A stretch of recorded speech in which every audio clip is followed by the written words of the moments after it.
I've always felt that there's a whole undercurrent of SME businesses that really underpin the local economy. And the whole idea of these events is for those people to have a voice, actually share their personal journey and the business journey. So Harrison Solway, how did that begin? 1999, Acaster went into administration. So then we got our heads together and said, we can make this work. You know, it's not rocket science running a business. Was turn around a business that was losing in excess of £500,000 a year to actually making £676,000 profit in our first year. Why was 2012 a horrible year? So very quickly, my dad died in the March. Harry, my dad's brother, died in the May. Kerry's dad died in the June. And I didn't deal with the grief because I didn't have time. And then a trigger that happened in 2012 in September, I was with Nick and we'd gone to a black tie do. Pops into Witham Tandoori next door. And this guy came up to me, who I'd never seen in my life, just approached me, squared up to me. Don't know who he was, never looked at him. And he said, "Do you fucking know me?" Enough's enough now. Because I was this ticking time bomb and he just gave the fuse. So I grabbed him, I threw him across and I was gonna kill him. I was literally gonna kill him. And as I got up off him, he punched me and he broke one of my front teeth. And at that point I thought, what am I doing? This isn't me.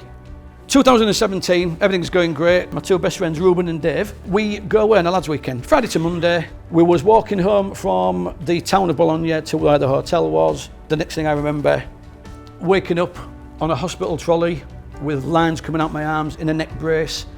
Just shortly afterwards, they put me in front of the consultant, who basically said, you've had a double subarachnoid hemorrhage. So when we got home from Italy, I got back to work, everything was okay. But then after a few months, I started becoming aggressive. I didn't know what was going on. I wanted to understand it. I wanted to educate myself. Why am I like this? Why am I feeling this way? I still go for therapy once a month now. I go and see someone because it helps me to understand it. So moving on to maybe more positive things. What's Harrison Solway today? We're in our 20th year of business. We are a multi-award winning member of Pallet Track, employed currently 60 to 70 staff and with a turnover of £8 million. The story's there. It ain't easy. It really isn't easy. You'll all face similar challenges to what I've faced, hopefully not as serious, but learn from my mistakes, know your limits. If you're tired, rest before it's too late. I'll tell you a little story, an origin story. A little bit like X-Men Origins, but I'm not a superhero. I had like a routine operation to have a cyst removed. And I had to go in for like a checkup. There's cancer there. You'd think I started to look after myself a little bit better after that. No, I went completely the other way. Then I woke up in the middle of the night, massive asthma attack. After that, I started looking after myself a little bit better. My conclusion is us as a species, we are made for a very different time and environment. Our needs, our drivers, our instincts are not being met. And as a result, we're all fucking falling to pieces. When you get out in nature and you contact that grass or the beach or the sea, everything just goes, you discharge and you get all the good stuff. And it helps you sleep, helps you relax, lower your blood pressure, lower your stress levels.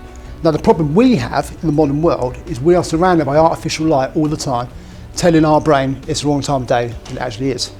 Let your brain know it's night time. If you've got all the lights on in the house, dim it a little bit, get some candles, something like that. If you've got bright lights all the time, it's going to disrupt your physiology. Essentially it's about our body being stressed, too much accelerator and not enough brake. So we're pushing too hard, we're not getting enough recovery time like we used to because we're so stimulated, we go, go, go. Your mind is a shit-staring dickhead. Okay? Mine too. It's just what it does. Now this is what keeps people stuck in careers they don't like, in jobs they don't like, in relationships they don't like, in areas they don't like, because that fear of moving out is such a big thing. Learning to disassociate from the automatic surroundings in your mind is one of the most powerful things you can do. Now kids are open, naturally loving and fearless. So everything that we fear has been created. So all that stuff in your life you want to do, it's all the other side of fear, and if you let it stop you, you're in trouble. So be bold like a 3-year-old. I have a bit of a vision.